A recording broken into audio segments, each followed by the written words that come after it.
Welcome to The Last Breakfast. Please enjoy the video. In this video, I will show how to draw a Chevrolet Corvette. We'll begin by laying down the fundamental shapes that define the Corvette's iconic silhouette. Pay close attention to its distinctive low profile and wide stance, which are key to capturing its essence. Remember to use a light touch with your pencil for these initial lines, making adjustments simple as you refine your drawing. Next, we'll move on to the Corvette's most recognizable features.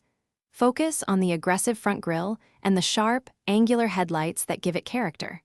Then, carefully draw the flowing lines of the side profile, including the functional air intakes.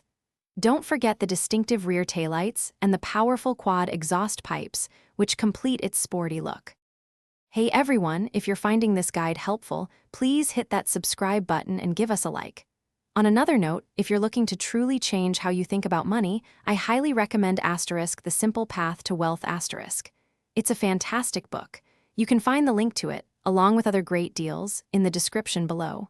Now, let's get back to the video. To bring your Corvette drawing to life, understanding perspective is crucial.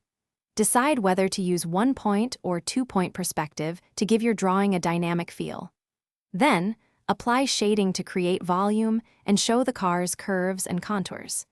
Pay special attention to highlighting reflective surfaces, which will truly capture the glossy finish of a real Corvette.